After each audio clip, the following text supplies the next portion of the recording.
जैसे कि आप सभी को पता है कि हम आपके लिए कुछ ना कुछ इंटरेस्टिंग लेके आते रहते हैं सब्जेक्ट से रिलेटेड एसएसटी के। तो आज हम आपके लिए क्लास 9 से रिलेटेड एक चैप्टर लेके आए हैं जो कि ज्योग्राफी का चैप्टर है। ठीक है, आपको ये बताया जाएगा कि इस चैप्टर के अंदर आपने क्या कुछ करना है और किस तरह से आपने क्वेश्चंस को अटैम्प्ट करना है। तो स्टार्ट करते हैं आज की वीडियो को और देखते हैं हमारी इस वीडियो के अंदर क्या कुछ बताया गया है। तो सबसे पहले आपको बताते हैं कि इस लेसन का नाम क्या है, भारत आकार और स्थिति। मतलब कि इस लेसन के अंदर आपको क्या बताया जाएगा, भारत का आकार कितना है, ठीक है, भारत के अंदर से कौन कौन सी रेखाएं गुजरती हैं, सारी की सारी डिटेल के बारे में हम बात करेंगे। तो स्टार्ट करते हैं। भारत एक विशाल देश है, यह उत्तरी गोलार्ध में स्थित है। ठीक है, और इसका जो अक्षांशीय विस्तार होता है और एक होता है देशांतरीय विस्तार, तो उसके बारे में भी बात करेंगे कि इसका अक्षांशीय और देशांतरीय विस्तार कितना है। तो इसका अक्षांशीय विस्तार है 8 डिग्री 4 मिनट उत्तर से लेकर 37 डिग्री 6 मिनट उत्तर अक्षांश तक है, और 68 डिग्री 7 पूर्व से लेकर 97 डिग्री 25 पूर्वी देशांतर तक ये फैला हुआ है, हम कह सकते हैं। ये रेखाएं क्या होती हैं, ये रेखाएं होती हैं काल्पनिक रेखाएं हैं, इन्हें देशांतर या अक्षांशों में बांटा जाता है। अक्षांशीय विस्तार वे रेखाएं होती हैं जो कि पश्चिम से पूर्व या पूर्व से पश्चिम कह सकते हैं, और जो हमारी देशांतरीय रेखा होती है ये होती है उत्तर से दक्षिण वाली रेखाएं। ठीक है, कर्क रेखा जो है वो 23.5 डिग्री उत्तर में देश को लगभग 2 बराबर भागों में बांटती है। तो भारत को 2 बराबर भागों में बांटने वाली रेखा कौन सी होगी, कर्क रेखा होगी। उसके बाद में भारत के भूभाग का कुल क्षेत्रफल 32.8 लाख वर्ग किलोमीटर है। तो भारत का क्षेत्रफल विश्व के कुल, देखते हैं आगे, कुल भौगोलिक क्षेत्रफल का 2.4% है। मतलब कि विश्व के अंदर जितना भी स्थलीय क्षेत्र है उसमें से 2.4% जो क्षेत्र है वह सिर्फ भारत का है। उसके बाद में भारत विश्व का सबसे बड़ा देश है। भारत की स्थलीय सीमा लगभग कितनी है, 15,200 किलोमीटर है, और भारत के समुद्र तट रेखा अंडमान निकोबार द्वीप समूह तथा लक्षद्वीप समूह के साथ 7516.6 किलोमीटर है। उसके बाद में भारत के उत्तर पश्चिम, उत्तर तथा उत्तर पूर्वी सीमा पर नवीनतम वलित पर्वत है। मतलब कि वहां पे नए नए पर्वत हैं। उसके बाद में उसके दक्षिण भूभाग उत्तर में चौड़ा है और 22 डिग्री उत्तरी अक्षांश से हिंद महासागर की ओर यह संकरा होता जाता है। संकरा का मतलब ये होता है नुकीला विस्तार, हम कह सकते हैं, नुकीला होता जाता है। ठीक है, इसके पश्चिम में अरब सागर और पूर्व में बंगाल की खाड़ी है। उसके बाद में गुजरात से अरुणाचल प्रदेश के स्थानीय समय में 2 घंटे का अंतर है। मतलब कि अगर हम गुजरात में खड़े हैं और एक जना अरुणाचल प्रदेश में है तो उनके बीच के जो टाइम का अंतर होगा वो कितना होगा, 2 घंटे का अंतर होगा।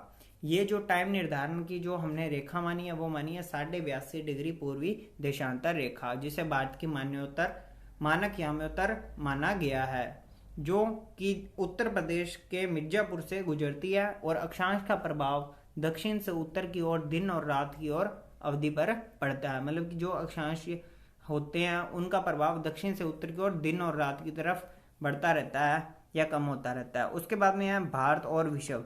तो भारतीय भूखंड एशिया महाद्वीप के पूर्व और पश्चिम के मध्य में स्थित है। तो भारत को आप विश्व के अंदर जितने भी महाद्वीप हैं उसमें से एशिया महाद्वीप के किस भाग में स्थित है वो आप देख सकते हैं। उसके बाद में है, इसके बीच में बताया गया है कि ये भारत के हिंद दक्षिण में हिंद महासागर है, इस तरह की कुछ चीजें बताई गई हैं, ये देश है। तो वो सारी की सारी चीजें आप देख सकते हैं। ठीक है, उसके बाद में देखते हैं, जैसे कि ये आपके सामने शो हो रहा है, इसके बीच में आपको क्या बताया गया है कि भारत जो है वो क्षेत्रफल के हिसाब से कौन से नंबर पे है। ठीक है, तो सबसे पहले नंबर पे है रूस, फिर कनाडा, फिर संयुक्त राज्य अमेरिका, फिर चीन, फिर ब्राजील, फिर ऑस्ट्रेलिया और फिर भारत। तो यह है भारत कितने नंबर पे हुआ, 1 2 3 4 5 6 7, 7वें नंबर पे भारत हुआ। ठीक है, तो विश्व के 7 बड़े देश हैं जहाँ पे सबसे ज्यादा क्षेत्रफल है। तो बात करते हैं, ये देख सकते हैं आप, भारत का ये मैप है और इसके बीच में आपको उत्तर से दक्षिण की लंबाई बताई हुई है 3214, और पूर्व से पश्चिम की बताई हुई 2933, और ये बीच वाली होगी 82.5 डिग्री पूर्वी देशांतर। तो इससे टाइम देखते हैं कि टाइम कितना कम हो रहा है कितना ज़्यादा हो रहा है वो डिसाइड होता है। अगर आप इसकी डिटेल से वीडियो चाहते हैं तो भी हम आपके लिए लेके आ सकते हैं।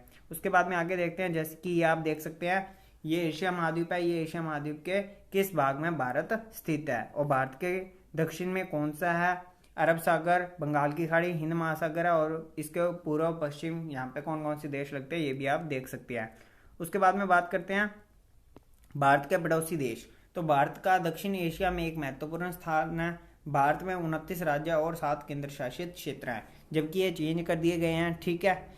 उसके बाद में भारत की भूमि की सीमाएं उत्तर पश्चिम में पाकिस्तान और अफगानिस्तान के साथ, उत्तर में चीन, नेपाल और भूटान के साथ तथा पूर्व में म्यांमार व बांग्लादेश के साथ लगती है। तो ये हो गए इसके पड़ोसी देश। यहाँ पे आप डायग्राम में देख सकते हैं, मैप के अंदर आपको क्लियरली दिखाई दे जाएगा। उसके बाद में आगे देखते हैं।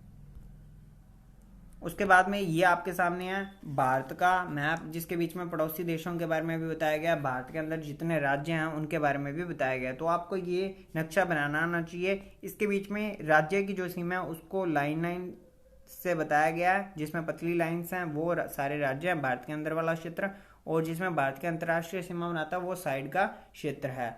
उसके बाद में और देख लेते हैं हम। उसके बाद में दक्षिण में समुद्र पार हमारे पड़ोसी 2 द्वीप समूह राष्ट्र श्रीलंका और मालदीव हैं। भारत और श्रीलंका के बीच छोटा समुद्री रास्ता पाक जल संधि या मन्नार की खाड़ी के नाम से जाना जाता है। मालदीव लक्षद्वीप समूह के दक्षिण में स्थित है। अपने पड़ोसी देशों के साथ भारत के भौगोलिक और ऐतिहासिक संबंध बहुत ही अच्छे रहे हैं। अपनी एटलस में एशिया के मानचित्र में देखा कि भारत कैसा अलग दिखाई देता है। तो आपको मैप बनाना आना चाहिए। अगर आपको मैप बनाना नहीं आता है तो आई बटन के अंदर आपको लिंक दे देंगे, जिससे कि आपको पता लग जाएगा। वहाँ पे आपको इंडिया का मैप बनाना सिखाया गया है कि आपने इंडिया का मैप किस तरह से बनाना है। इंडिया के मैप के अंदर आपने राज्य किस तरह से बनने हैं, ठीक है, सारी की सारी चीज़ें बताई गई हैं। उसके साथ ही साथ आपको राजस्थान का मैप किस तरह से बनाना है उसके बारे में भी वहाँ पे बता दिया जाएगा। अगर आप यहाँ पे ऊपर आई बटन के ऊपर क्लिक करेंगे तो यहाँ पे आपको वीडियो शो होंगी और वो वीडियो को आप देख सकते हैं। अब सबसे पहला क्वेश्चन है हमारा, कर्क रेखा किस राज्य से नहीं गुजरती है। तो कर्क रेखा किस राज्य से नहीं गुजरती है, यह आपने कमेंट करके बताना है। उसके बाद में भारत का सबसे पूर्वी देशांतर कौन सा है। अभी अभी हमने पूर्वी देशांतर पढ़ा है, तो आपने ये भी बताना है कि इसमें से पूर्वी देशांतर कौन सा है। उसके बाद में बात करते हैं उत्तराखंड, उत्तर प्रदेश, बिहार, पश्चिम बंगाल और सिक्किम सीमाएं किस देश को छूती है। तो आपको ये देखना है कि उत्तराखंड, उत्तर प्रदेश, बिहार, पश्चिम बंगाल ये किससे लगती हैं, चीन से लगती हैं, नहीं लगती हैं। तो इसका आंसर क्या हो जाएगा आपका, नेपाल, क्योंकि नेपाल इसके साथ टच हो रहा होता है, ठीक है। उसके बाद में देखते हैं ग्रीष्मकाल अवकाश में यदि आप कवरत्ती जाना चाहते हैं तो किस केंद्र शासित क्षेत्र में जाएंगे। तो इसमें क्या है कि आपको अगर वर्ल्ड का मैप बनाना आता है और वर्ल्ड के मैप में आपने देखा है कि भारत के अंदर भारत के साथ साथ कौन कौन से द्वीप समूह हैं, तो आप बता सकते हैं कि कौन सा आंसर सही होगा। तो वो अगर आप सीखें तो बहुत ही अच्छा होगा। उसके बाद में मेरे मित्र एक देश के निवासी हैं जो जिस देश की सीमा भारत के साथ नहीं लगती, आप बताइए वह कौन सा देश है। तो भूटान की सीमा लगती है, बांग्लादेश की लगती है, नेपाल की लगती है, तो किसकी नहीं लगती, तजाकिस्तान की। तो इसका आंसर क्या होगा, तजाकिस्तान। उसके बाद में अरब सागर तथा बंगाल की खाड़ी में स्थित द्वीप समूहों के नाम बताएं। तो इसमें द्वीप समूह कौन कौन से हैं उनके नाम बताने हैं। उन देशों के नाम बताएं जो क्षेत्रफल में भारत से बड़े हैं। आपको 7 क्षेत्रफल में बड़े देश बताए थे कौन कौन से हैं, जिसमें से 7वां भारत है, उससे पहले के 6 आपको बताने हैं। उसके बाद में सूर्योदय अरुणाचल प्रदेश के पूर्वी भाग में गुजरात के पश्चिम भाग की अपेक्षा 2 घंटे पहले क्यों होता है, जबकि दोनों राज्यों में घड़ी एक ही समय दर्शाती है। तो इसका मेन रीज़न क्या है, इसका मेन रीज़न यही है कि जो 82.5 डिग्री पूर्वी देशांतर हमारी जो रेखा है उसके हिसाब से हमें पता लगता है कि 2 घंटे पहले टाइम आपको बताया हुआ है। अगर उस 82.5 डिग्री पूर्वी देशांतर रेखा से कोई भी इधर वाली साइड अरुणाचल प्रदेश वाली साइड है तो वहाँ का टाइम प्लस होता रहता है, और उससे अगर पीछे का है जैसे कि पश्चिम वाले क्षेत्र का है तो वहाँ पे माइनस होता रहता है टाइम, ठीक है। हिंद महासागर में भारत की केंद्रीय स्थिति से किस प्रकार लाभ हुआ है, इसके बारे में भी आप बता सकते हैं। अगर आपको नहीं आता क्वेश्चन तो आप कमेंट सेक्शन में पूछ सकते हैं। तो सभी बच्चों के साथ वीडियो को शेयर करें। डेली की डेली क्लासेस होगा करेंगी 8 बजे लाइव 9th के लिए। तो ज़्यादा से ज़्यादा बच्चों के साथ वीडियो को शेयर करें। अगर चैनल पर नए हैं तो चैनल को सब्सक्राइब करें और बेल आइकन को जरूर दबाएं। Thank you. और इसके साथ ही आपको बता दें कि हमारा जो चैनल है पॉइंट आवर क्लासेस, अगर आपको नहीं पता तो आपको बता दें कि हमारा जो चैनल है पॉइंट आवर क्लासेस, जहाँ पे आपको सारी की सारी वीडियोस मिल सकती हैं, वहाँ पे भी हम आपको पढ़ाते रहे हैं। पर वहाँ पे क्या हुआ कि आरबीएससी की बुक्स आपको वहाँ पे प्रोवाइड करा दी जाएगी। तो जितने भी आरबीएससी के बच्चे हैं अब उनका सिलेबस चेंज हो गया। आपको पता होना चाहिए कि जो आरबीएससी वाले बच्चे हैं उनको आप बता दें कि उनका सिलेबस चेंज होकर एनसीईआरटी में कन्वर्ट हो गया। अगर कोई भी राजस्थान से रिलेटेड बच्चा वीडियो को देख रहा है तो आपको बता दें कि जितनी भी बुक्स हैं सारी की सारी एनसीईआरटी एसएसटी सब्जेक्ट्स की होगी। जितने भी आपके सब्जेक्ट्स हैं सारे के सारे पे एनसीईआरटी का सिलेबस ही लगेगा। तो आप क्या करें कि सभी बच्चों को बताएं कि इस चैनल के ऊपर आपको मैटर प्रोवाइड करा दिया जाएगा। अगर आप मैथ से रिलेटेड वीडियो भी चाहते हैं तो भी आप कमेंट सेक्शन में बता सकते हैं। तो साथ ही साथ अगर आपको इंग्लिश में कोई दिक्कत आ रही है तो भी आपके लिए वीडियो ले आएंगे।